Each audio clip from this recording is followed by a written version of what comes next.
En esta sesión vamos a hablar sobre el abstract, su propósito, características y estructura y algunas recomendaciones para redactarlo.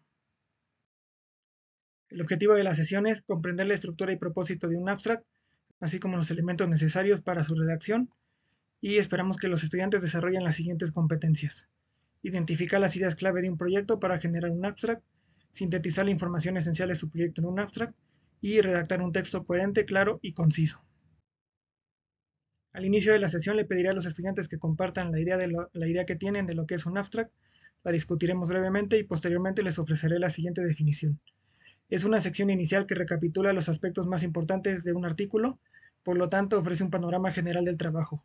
Es una sección muy importante ya que es el primer contacto del lector con el artículo y el lector tras leer esta sección se formará una idea general del artículo y de si le conviene o le interesa leerlo o no.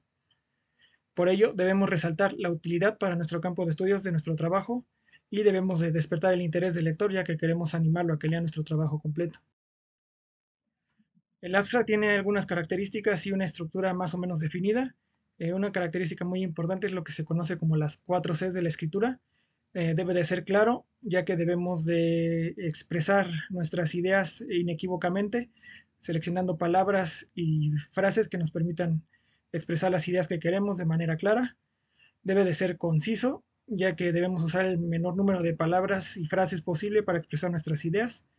Debe de ser coherente, ya que debe de seguir una secuencia lógica y las ideas que expresemos deben de apoyarse entre sí, no deben de contradecirse o de tener oposición entre ellas.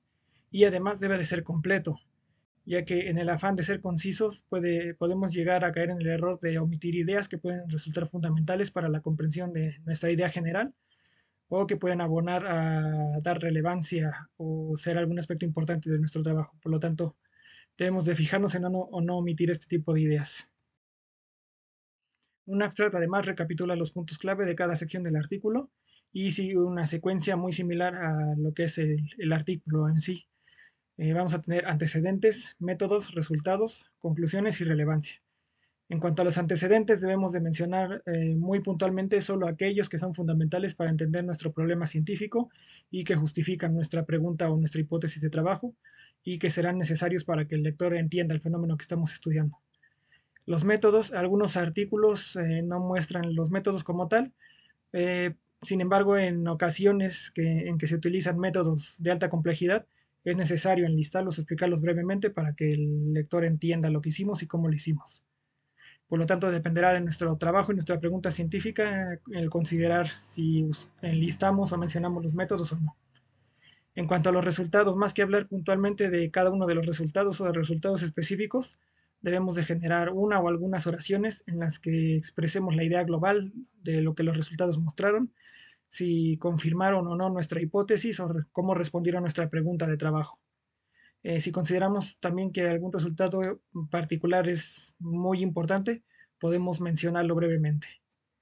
Y en cuanto a conclusiones y relevancia, pues a manera de cierre, generamos una oración en la que nuevamente enfaticemos si nuestros resultados respondieron a nuestra pregunta o a nuestra hipótesis y cómo lo hicieron y qué importancia tiene esto para nuestro campo de trabajo. Por ejemplo, si nuestros resultados podrían abonar al entendimiento de una enfermedad, a la generación de un tratamiento, a entender un fenómeno que antes no se entendía bien, etcétera.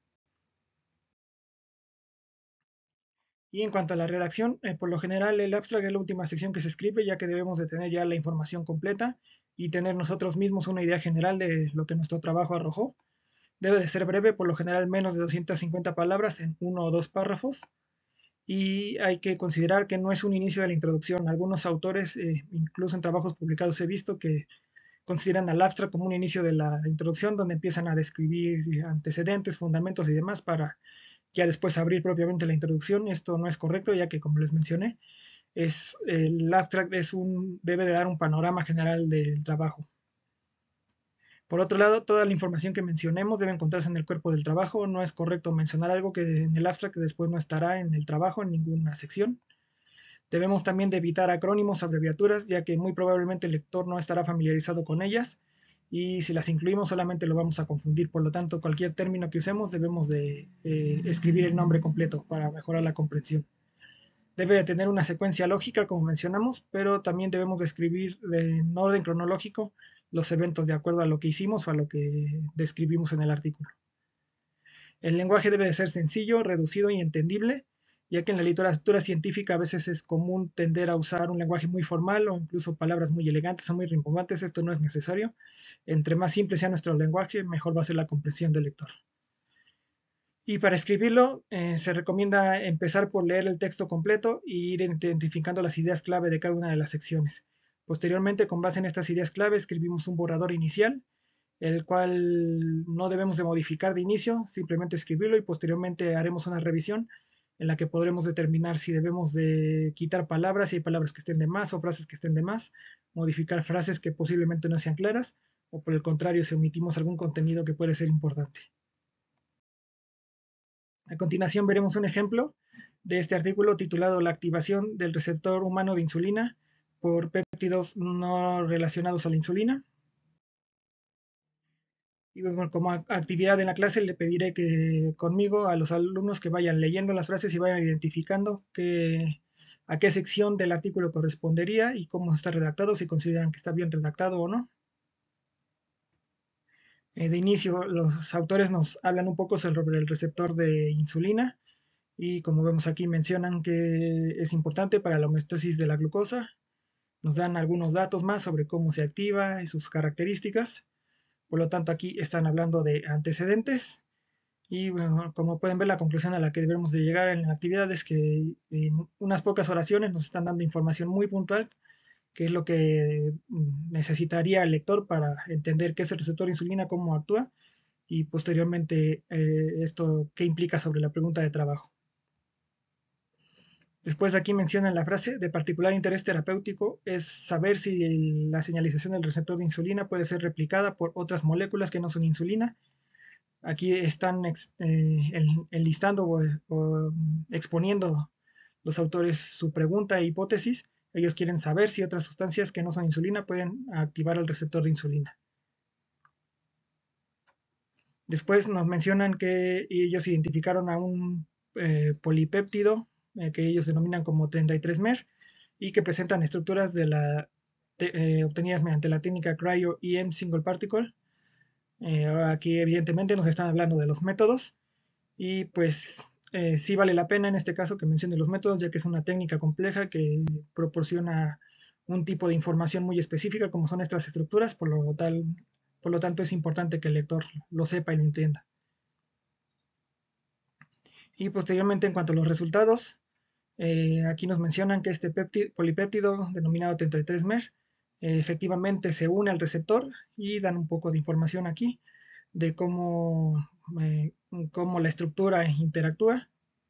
Voy aquí entrar un poco más en detalle. Sin embargo, bueno, lo que revisaremos y lo que haremos notar es que los autores, más que hablar de resultados específicos, están dando un panorama general de lo que sus resultados mostraron, que es lo que debemos lograr en un abstracto. Y por último, como conclusión, mencionan que sus resultados iluminan rutas inexploradas para controlar la señalización de los receptores de insulina como oportunidades para el desarrollo de miméticos de insulina. Aquí lo que espero que los estudiantes noten es el uso del lenguaje.